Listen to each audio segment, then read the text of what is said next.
Assalamualaikum warahmatullahi wabarakatuh. Perkenalkan, nama saya Sofia Ika Setiawati dari kelas 10 AKL 3 nomor absen 28.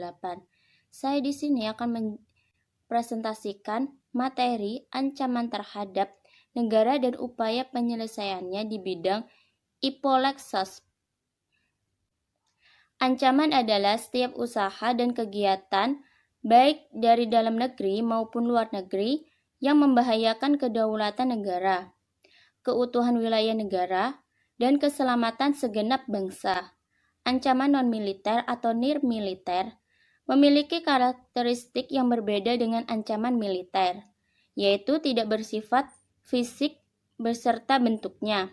Tidak terlihat seperti ancaman militer karena ancaman ini berdimensi ideologi, politik, ekonomi, sosial budaya, teknologi, informasi, serta keselamatan umum. Berikut ini adalah ancaman bagi bangsa Indonesia dilihat dari berbagai kehidupan. 1. Ancaman di bidang ideologi. Secara umum, Indonesia menolak dengan tegas paham komunis dan Zionis. Akibat dari penolakan tersebut, tentu saja pengaruh dari negara-negara komunis dapat dikatakan tidak dirasakan oleh bangsa Indonesia. Kalaupun ada, pengaruh tersebut sangat kecil ukurannya. Akan tetapi, bukan berarti bangsa Indonesia terbebas dari pengaruh paham lainnya. Misalnya pengaruh liberalisme. Saat ini kehidupan masyarakat Indonesia cenderung mengarah pada kehidupan liberal, yang menekankan pada aspek kebebasan individual. 2. Ancaman di bidang politik. Ancaman di bidang politik dapat bersumber dari dalam negeri maupun luar negeri. Dari luar negeri, ancaman di bidang politik dapat dilakukan oleh suatu negara dengan melakukan tekanan politik terhadap Indonesia. Intimidasi, provokasi, atau blokade politik merupakan bentuk ancaman non-militer berdimensi politik yang seringkali digunakan oleh pihak-pihak lain untuk menekan negara lain. Kedepan, bentuk ancaman yang berasal dari luar negeri diperkirakan masih berpotensi terhadap Indonesia, yang memerlukan negara dari fungsi pertahanan non-militer untuk menghadapinya. 3. Ancaman di bidang ekonomi. Pada saat ini, ekonomi suatu negara tidak bisa berdiri sendiri. Hal tersebut merupakan bukti nyata dari pengaruh globalisasi. Dapat dikatakan, saat ini tidak ada lagi negara yang mempunyai kebijakan ekonomi yang tertutup dari pengaruh negara lainnya.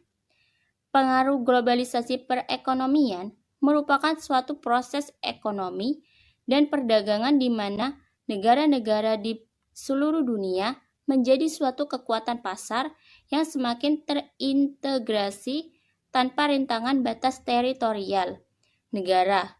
Globalisasi perekonomian mengharuskan penghapusan seluruh batasan dan hambatan terhadap arus modal, barang, dan jasa. Ancaman kedaulatan Indonesia dalam bidang ekonomi sebagai berikut. A.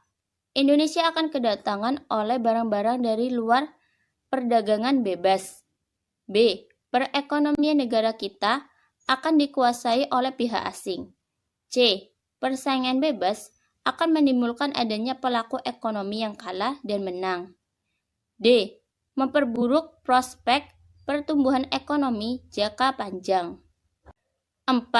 Ancaman di bidang sosial budaya.